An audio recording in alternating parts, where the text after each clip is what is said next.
stepmother pretended to be a grieving widow until her stepdaughter found the picture. The rain fell in a steady, mournful drizzle, soaking the black umbrellas gathered around the freshly dug grave. The air smelled of wet earth and lilies, the kind of scent that clung to skin long after leaving a cemetery. Vivian Hayes stood at the front, draped in a flowing black veil, clutching a tissue like a lifeline. Her sobs were loud, almost theatrical, echoing through the hushed crowd. Each wail rose and fell with precision, like a performance rehearsed countless times. Murmurs of sympathy surrounded her. "She loved him so much," a neighbor whispered. "She's lost without him," another replied. Only Claire Hayes, standing a few paces back, seemed unconvinced. Her hands were clenched tightly at her sides, nails biting into her palms as she watched her stepmother crumple against the coffin. Vivian's tears glimmered beneath the veil, but Claire couldn't shake the unsettling thought that something about them felt wrong. Robert Hayes, father, mentor, pillar of the community, was gone, leaving behind a legacy and a family fractured by grief, or what appeared to be grief. As the last shovelful of dirt hit the coffin, Vivian staggered dramatically, leaning on a relative for support. Claire moved forward instinctively, but stopped short, a chill running down her spine. Later, back at the house, the guests whispered and dispersed. Vivian retreated to the master bedroom, locking the door behind her. The wailing abruptly stopped. Silence fell, a cold, hollow silence that sent a tremor of unease rippling through Claire's chest. The house loomed in the pale gray light of afternoon, its windows like unblinking eyes. Claire hesitated at the threshold, clutching her overnight bag. She had grown up here, running through these halls as a child. But now it felt foreign, like stepping into someone else's memories. Vivian greeted her with open arms, her black dress replaced with a soft gray sweater, her tone carefully measured. "Oh, Claire," she whispered, pulling her close. "I don't know how I'll get through this without you," Claire murmured a response, her throat tight. Inside, the air was heavy with the faint smell of Robert's cologne. His coat still hung by the door. His favorite mug sat on the kitchen counter, half-washed, as though he might walk in at any moment. The preservation was almost too perfect, unsettlingly staged. As they moved through the house, Vivian leaned on Claire for support, resting a trembling hand on her arm. But Claire noticed the way her stepmother subtly blocked certain doorways, steering her away with gentle excuses. "Too many memories in there," Vivian said softly when Claire reached for Robert's study. "Let's leave that for now." Later, while sorting through a box of old ties, Claire's unease deepened. Several of her father's personal items, his watch, a set of keys, an old photograph, were simply gone. "Vivian, have you seen Dad's things?" she asked carefully. Vivian's eyes flickered just for a moment before she smiled too quickly. "Oh, darling, they're somewhere safe." Don't worry. Claire did worry. The door to Robert's study creaked open, releasing a wave of stale air mixed with the faint scent of cedar and old paper. Claire paused on the threshold, her heart aching. This room had always been her father's sanctuary, filled with neatly stacked files, leather-bound books, and the heavy oak desk where he once helped her with homework. She stepped inside, fingertips trailing over the cool wood. Her gaze caught on a small chipped globe in the corner, triggering a memory. Robert lifting her onto his shoulders when she was 5, spinning the globe and telling her she could go anywhere in the world. But the warmth of the memory curdled as another surfaced. Vivian standing in the doorway years later, her voice sharp, arguing with Robert about money, about decisions Claire hadn't understood at the time. "You can't keep making these choices without me," Vivian had shouted. Robert's reply had been quieter, clipped, but the tension in the room had been like a physical weight. Now, as Claire sifted through a drawer of files, she noticed gaps, missing papers, unexplained absences in her father's meticulous records. "What are you doing in here?" Vivian's voice cut through the silence like a blade. Claire jumped, clutching a folder to her chest. "Just looking for Dad's things. I thought maybe—" Vivian snatched the folder away, her face a mask of barely controlled anger. "These are private. You shouldn't touch them." "Private?" Claire's voice trembled. "They were Dad's." Vivian's eyes flashed, a storm barely contained. "And now they're mine." The moment stretched, tense and suffocating, until Vivian's expression smoothed into a brittle smile. "Let's not fight, darling. Go get some rest." As Claire left the study, her chest felt hollow. This no longer felt like her home. It felt like a stranger's house filled with ghosts. The attic smelled of dust and decay, the air heavy and stale. Claire pushed open the creaky door, coughing as a cloud of particles rose into the weak sunlight filtering through the single narrow window. Boxes were stacked haphazardly, marked with faded handwriting and years-old tape. Vivian had asked her to start packing away old memories, but Claire suspected the request was more about keeping her busy and out of places she didn't belong. She knelt beside a box labeled Robert, old documents, her fingers trembling slightly as she peeled back the lid. Inside were yellowed receipts, family photos, and letters Claire didn't recognize. She sorted through them slowly, careful not to damage the fragile paper. Then her hand brushed against something wedged beneath the box lining, a slim, sealed envelope. Heart racing, she tugged it free.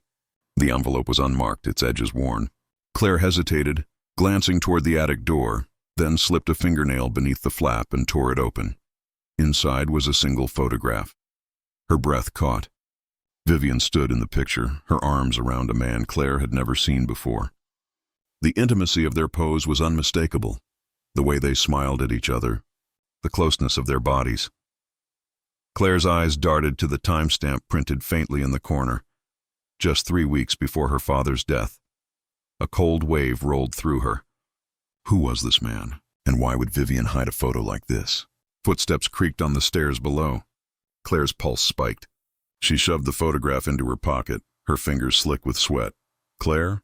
Vivian's voice floated upward, deceptively warm. "Are you up there, darling?" The attic door creaked open. Vivian appeared in the doorway, her shadow stretching long across the dusty floor, her voice suddenly sharp. "What are you doing up here, Claire?" Claire lay in bed, staring at the ceiling as moonlight filtered through the thin curtains.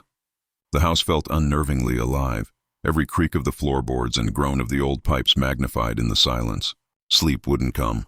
Her mind kept circling back to the photograph hidden beneath her pillow, to Vivian's 2 perfect sobs at the funeral, to the sharpness in her stepmother's eyes when she'd asked simple questions, and to her father.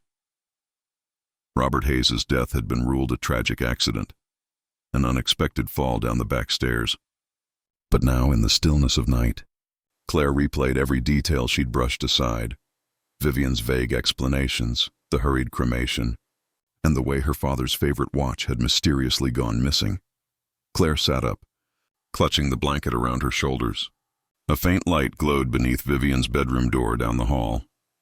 She slipped out of bed, careful to avoid the boards she knew would squeak, her bare feet silent against the cold wood. As she crept closer, a low, urgent voice reached her ears. "Vivian." Claire pressed herself against the wall, heart hammering. The words were muffled, but the tone was unmistakably angry. "No, you listen to me," Vivian hissed into the phone. "We can't afford mistakes now. Do you understand? If anyone starts asking questions, it all falls apart." Claire's breath caught in her throat. She leaned in, desperate to hear more, but a sudden pause sent her scurrying back a step. The creak of a floorboard beneath her foot echoed like thunder. Vivian's voice stopped abruptly. "Who's there?" Claire's pulse roared in her ears as she darted back toward her room, slipping inside just as Vivian's door swung open. The hallway fell silent except for Vivian's slow, measured breathing in the dark. The morning light filtered weakly through the kitchen windows, casting long, pale stripes across the table. Claire sat with her hands wrapped around a mug of coffee that had long gone cold. Vivian moved gracefully about the room, humming softly as she prepared tea, her every motion deliberate, controlled. Claire's throat was dry. The words she needed to say felt sharp and dangerous on her tongue. Finally, she forced them out. "Vivian, last night I thought I heard you on the phone. You sounded upset. Was everything okay?" Vivian's humming stopped mid-note. Slowly, she turned, her expression smooth but her eyes glittering with something cold beneath the surface. "Oh, Claire," she said, her voice dripping with pity. "You're still grieving. I know you've been under a lot of stress." "I'm not imagining things," Claire replied, a tremor in her voice. Sometimes things don't add up. About Dad's death, about—" She hesitated, thinking of the photograph burning a hole in her pocket. About other things, too. Vivian set the teapot down with a sharp clink. "How dare you?" she whispered, the warmth gone from her tone. "After everything I've done for this family. Your father adored me, and now you stand there questioning my love for him. For you?" "I didn't mean—" Claire began, but Vivian cut her off, her voice rising. "You're paranoid. You've always been fragile, Claire, twisting memories into conspiracies. Maybe you want someone to blame because you weren't here when he needed you most." The words sliced deep, stirring guilt and doubt until Claire's chest ached. Maybe Vivian was right. Maybe her grief was clouding everything. But as Vivian reached across the table and squeezed her hand with feigned tenderness, Claire caught the flash of triumph in her stepmother's eyes, and she knew, with cold certainty, she wasn't imagining a thing. Claire sat in the corner booth of a small, dimly lit cafe, her hands trembling as she slid the envelope across the table. Detective Miles Carter, a longtime friend of her father's and someone she'd trusted since childhood, studied her with calm, steady eyes. When he opened the envelope and saw the photograph, his brow furrowed. He turned it over in his hands, then looked back at her. "Claire," he said carefully, "this is concerning, but a picture isn't proof of anything. It could be innocent or even staged." "Innocent?" Claire's voice cracked, louder than she intended. She lowered it quickly, leaning forward. "That picture was taken weeks before my dad died, Miles. Vivian said she was planning a surprise trip with him that exact weekend." "She lied." Miles nodded slowly, his tone calm but firm. "I'm not saying I don't believe you. But if we move too fast, Vivian could destroy evidence or shut you out completely. We need to be smart about this. Quiet." Claire swallowed hard, hating the thought of waiting, of pretending everything was normal while suspicion gnawed at her. "What do you want me to do?" she asked. "Act as if nothing has changed," Miles instructed. "Keep your eyes open. I'll start looking into Vivian's finances, phone records, anything that might connect her to foul play." Back at the house, Vivian noticed the subtle shift in Claire's behavior, the guarded tone, the long silences. She didn't say anything at first, only watched, smiling sweetly while her eyes remained cold. That evening, as Claire tried to retreat to her room, Vivian's voice floated after her, silky and sharp. "Darling, you seem distant lately. Is there something you'd like to tell me?" Claire froze mid-step, heart pounding, and forced a shaky smile. "No, nothing at all." Claire forced a smile as she joined Vivian for breakfast the next morning, her voice light and casual. "You were right," she said, carefully choosing each word. "I've been emotional lately. I just miss Dad so much."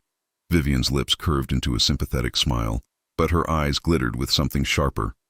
"Oh, sweetheart," she cooed, reaching across the table to pat Claire's hand. "Grief makes us do strange things. I'm glad you're feeling better."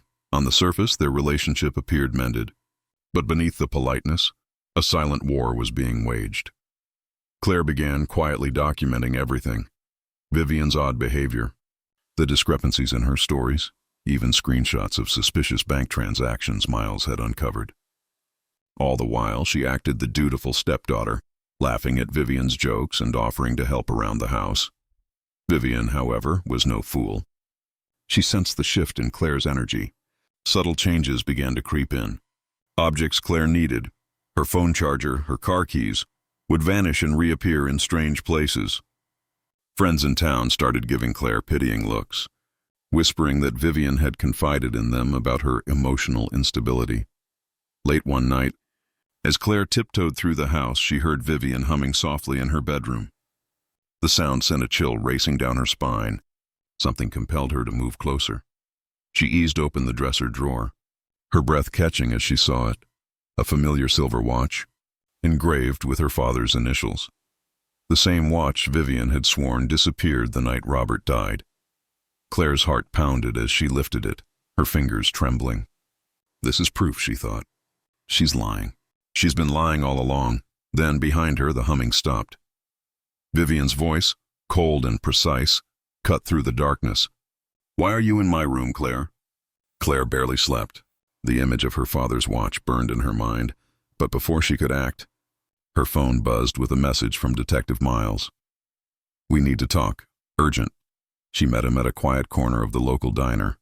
The morning crowd's chatter a faint background hum. Miles slid a manila folder across the table. his expression grave. "Claire," he said, keeping his voice low, "your father had a substantial life insurance policy, nearly $2 million. Vivian is listed as the sole beneficiary." Claire's stomach dropped. She never mentioned that. That's not all." Miles tapped a page showing bank transfers and altered signatures. "These transactions started weeks before your father's death. Someone was planning this." Claire's hands trembled as she closed the folder. "I have to confront her." Back at the house, Vivian was waiting in the parlor, perfectly composed, as though she'd been expecting her. Claire threw the folder onto the coffee table. "How long were you going to keep lying?" she demanded, her voice shaking. Vivian's face shifted, her soft widow's mask dissolving into cold, sharp defiance. "You think you've uncovered some grand mystery?" She sneered. "Fine, I'll tell you the truth." Her tone was almost casual as she confessed. "Robert was a fool. I was in love with someone else, someone who made me feel alive. Robert wouldn't grant me a divorce, so I gave him freedom. For both of us." Claire staggered back. "You killed him."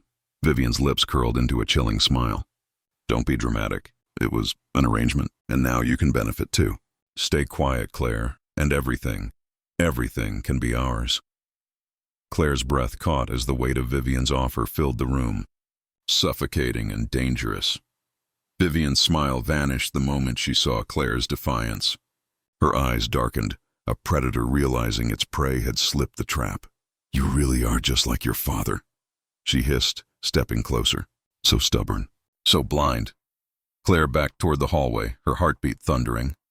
"I'm nothing like you," she spat. "And when Detective Miles hears what you've done—" Vivian lunged. The move was so sudden that Claire stumbled, crashing into a side table.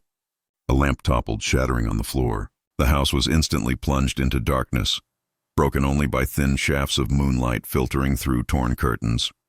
"You won't ruin this for me." Vivian's voice was shrill, echoing through the halls. "After everything I've sacrificed." Claire scrambled to her feet, clutching the incriminating photograph and Robert's missing watch tight in one hand. She sprinted down the hallway, breath ragged, while behind her came the pounding of Vivian's footsteps. Glass crunched under Claire's shoes as she darted into the kitchen. Vivian was only seconds behind, her silhouette monstrous in the dim light. Claire grabbed a chair and hurled it behind her, blocking Vivian's path for a precious heartbeat. "Come back here," Vivian screamed. Claire didn't dare look back. She shoved open the back door, the hinges groaning in protest. Cold night air rushed in, and for a moment, freedom felt almost tangible. Then Vivian's hand clamped around her arm, nails digging into skin. Claire twisted, adrenaline surging, and slammed her elbow into Vivian's ribs. Vivian gasped, loosening her grip just enough for Claire to break free. Claire bolted into the darkness, branches slapping her face as she fled through the yard. She didn't stop running until Detective Miles's porch light came into view.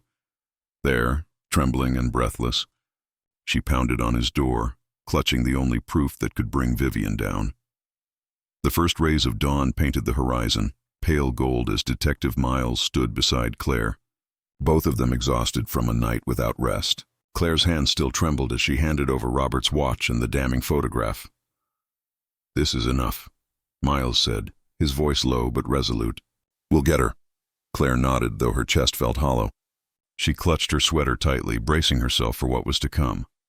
Within the hour, police vehicles rolled silently down the quiet street, their lights dark until they reached the Hayes residence. Officers fanned out, surrounding the house like shadows before breaking through the front door. From the doorway of Miles' home, Claire watched the scene unfold, her breath catching in her throat.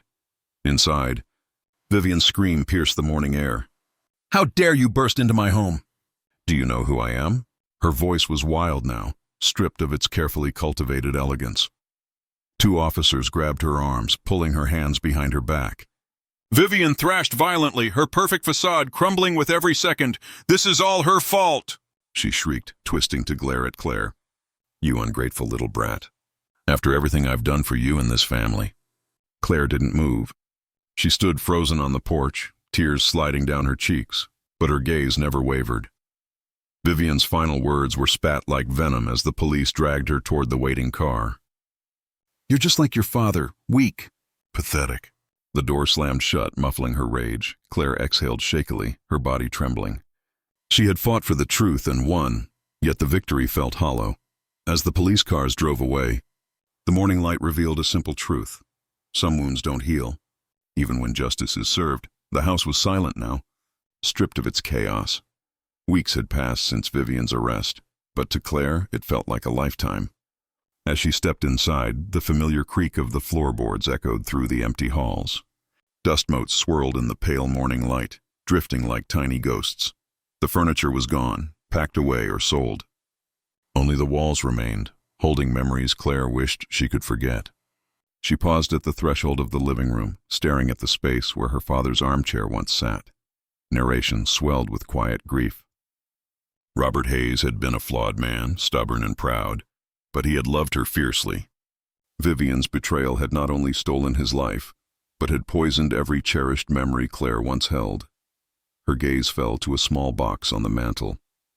With careful hands, she opened it and removed an old, worn photograph, one of her and her father, taken when she was just a child. His smile in the picture was genuine, untainted by lies. Claire's lips trembled as she slid the photo into a new frame, deliberately replacing the one that had once held Vivian and Robert's wedding portrait.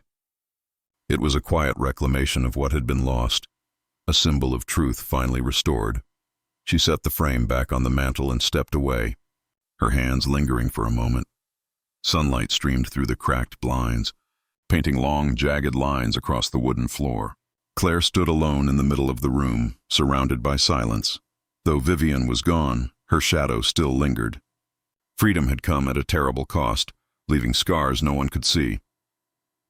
As the scene faded, Claire whispered softly, almost to herself, "It's over now." But deep inside, she knew it would never truly be over.